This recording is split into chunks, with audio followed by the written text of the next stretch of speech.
Hi guys, it's me again, Chris. I'm out in the outside because it's just a wonderfully beautiful day today. I think we got a 59 degrees out here this morning or today, right now. I just got back from doing a few errands, and I wanted to give you guys a kind of like a final road to recovery video, kind of explaining a few things. Now, when I was in the hospital after I got the tubes out of everything, whether it was a breathing tube or a feeding tube or whatever.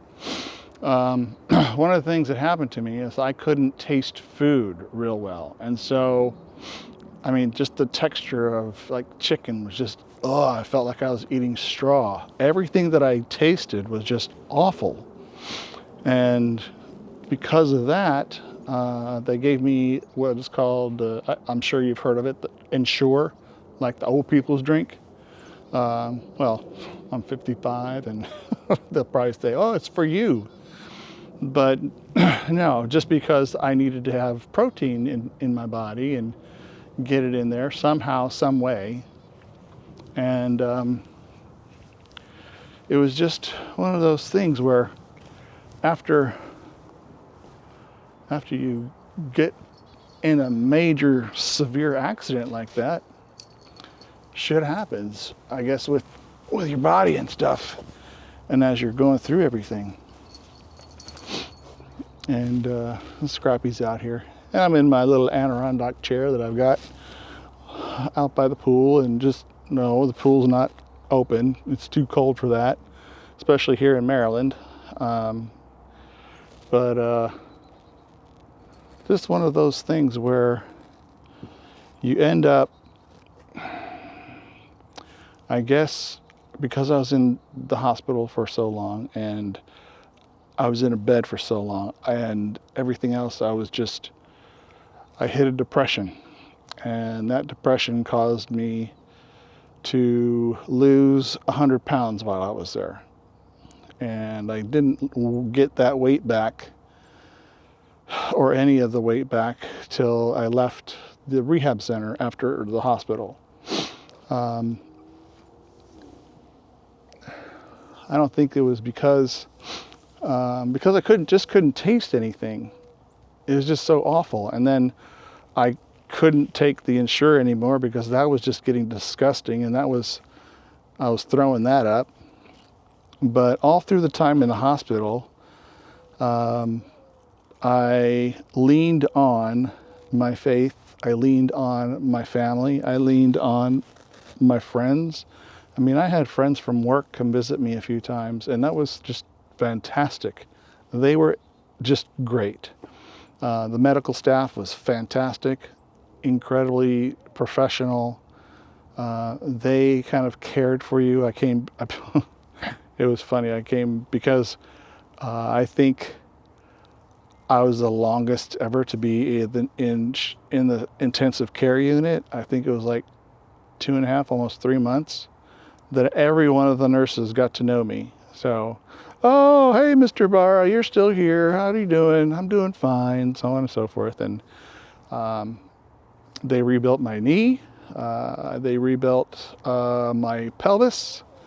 They had to stick big screws, and they're doing a crisscross X in the back. That was kind of crazy. But with that, I had great friends. My wife, Teresa, was absolutely a fighter, a soldier, just somebody who every time she was in the hospital for, I would say, 99% of the time I was in it. So she would go home, take a shower, get rest. My mom came in for a few weeks to help out. And then finally she just had to go home. I mean, she went home to get some rest and get some food and stuff like that. And they would go down to the whatever for food. But she was the one that kept me going the entire time. I mean, besides that and my faith in God. my faith in God kept me, I don't know, it was one of those things that although I didn't have one of those oh my God moments where I see God, I see the angels, and he told me all this stuff. No, it was one of those things that every time I leaned on God, or I leaned on the staff there, or the religious staff there, it was just great. It was fantastic. They would come into my room and I'd say, "Can we pray?" Because it was just something that my heart needed. It was just there. And so they prayed with me, and through some of the times of my depression, I think I was coming out of it as I was leaving the hospital. And and then I got, because it was so scary. I mean, you've never been through all this stuff in your life, and you're going through all these things that are just awful. You're like, am I going to survive this? Am I going to be there for my kids? But the fact that I'm alive was this: yes, I'm going to be there, but I didn't know in what capacity. And because I was in a bed for months, and they took me to the National Rehab Hospital, there I had two fabulous angels. They were incredible. Ashley and Charlotte, they were just the type of person I needed to get me through the hard stuff. They were fantastic. Every time I would think I was done, I would say, I think I'm done. And they would always go, well, let's try a little bit more. And I'm like, okay. One of the things that I told them there is I may bitch, moan, and complain. I think I said this to you guys a couple times.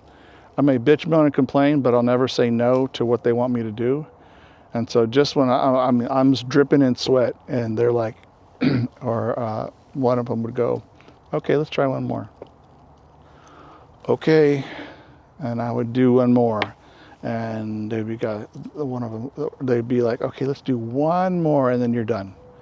And so I'd do that one more, and I said, why do you keep pushing me past this?